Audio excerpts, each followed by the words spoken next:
Yang berikutnya saya persilakan ke Pak Raihan Gunawan. Boleh berdiri Pak Raihan, nanti akan dijawab oleh Abah Rod Bahar. Silakan. Bismillahirrahmanirrahim. Terima kasih atas kesempatannya Ustadz. Perkenalkan, saya Raihan Gunawan, Institut Agama Islam Tazkiyah dari Bangka Belitung.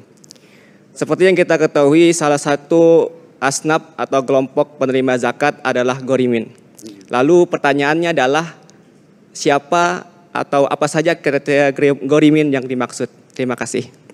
Baik, silakan Abah. Pertanyaan yang cukup bagus. Banyak sekali umat Islam yang tidak mengetahui 8 asnaf itu. Tapi mahasiswanya Ustadz Syafi Antonio berarti ini sudah faham dengan 8 asnaf. Sehingga amilin pun di masing-masing masjid itu banyak sekali yang belum paham. Sehingga dibagikan kepada orang itu lagi, dan orang itu lagi. Padahal seharusnya diberikan kepada 8 asnaf. 8 asnaf itu yang pertama fakir. Yang kedua adalah miskin. Yang ketiga adalah amilin. Yang keempat adalah mu'alaf. Dan yang kelima adalah hamba sahaya, yang keenam adalah sabilillah, yang ketujuh adalah ibnu sabil, dan yang kedelapan adalah gorimin. Siapakah gorimin itu? Gorimin adalah orang yang tenggelam di dalam hutang. Manakala harta dan kekayaannya semuanya dijual sampai kepada sepeda bututnya dijual, maka tidak akan cukup untuk membayar hutangnya. Maka orang yang semacam ini disebut gorimin, dan orang ini termasuk kepada mustahik zakat yang 8 yang harus betul-betul adalah diperhatikan oleh mereka-mereka yang memiliki kelebihan khususnya di dalam zakat. Siang hari ini kita membahas tentang pinjam meminjam.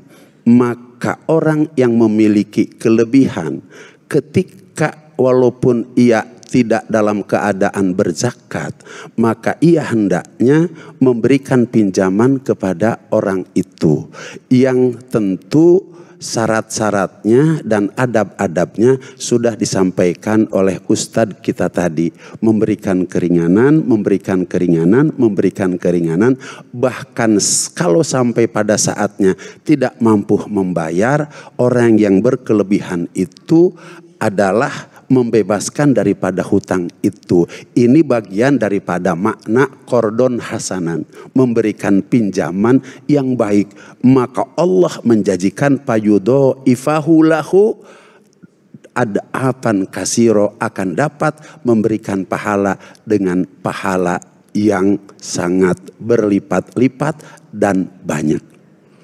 Lalu bagaimana ketika berhubungan dengan apa yang disampaikan saudara kita Raihan tadi, Ustadz Antonio dan juga Abah Rod, ketika kita ingin berzakat dan sudah berlaku bagi 8 asnaf tadi termasuk yang gorimin tadi, apakah kita memilih yang gorimin, kita mendatangi para kreditor tadi untuk melunasi para gorimin tadi, secara teknis bagaimana Abah dan juga Ustadz Syafi? Mungkin Ustadz Syafi bisa menjelaskan. Oke. Mungkin harus ada dijelaskan dahulu tentang hutang dan kaitannya dengan orang yang diberi zakat. Nah, siapa sesungguhnya yang dimaksud dengan gorimin, orang yang berhak untuk diberi zakat ketika berhutang? Apakah semua orang yang berhutang itu layak untuk mendapatkan zakat atau ada jenis hutang tertentu? Jawabannya adalah ad-dain lil hajah al-asasiyah walisa lil istihlak at-tarafi wala lil intaj. Yang dimaksud dengan gorimin yang berhak atas zakat adalah yang berhutang untuk kebutuhan pokok dan penunjang hidup. Artinya untuk makan pun harus pinjam gitu loh. Untuk beli pakaian pun harus pinjam. Tetapi untuk beli mercy pinjam ya bukan gorimin. Untuk ngerenovasi rumah tingkat 3 pinjam itu gak masuk gorimin. Apalagi untuk bertamasya ke luar negeri saya gorimin, minta zakat dong, itu gak masuk itu. Jadi yang dimaksud dengan gorimin sini adalah berhutang untuk memenuhi kebutuhan pokok. Istilahnya untuk beli pulsa dan untuk ongkos ke Jakarta pun harus pinjam gitu. Nah, orang itulah yang berhak atas zakat. Masya Allah. Subhanallah. Masya Allah. Terima kasih sekali Ustaz Syafi Antonio, penjelasannya sangat luar biasa sekali. Betapa kita sangat berhati-hati terhadap hutang piutang ini. Kita masih ada satu segmen lagi di sesi tanya jawab ini tentang hutang piutang dalam Islam. Tetaplah di Damai Indonesiaku. Usai jeda kami kembali.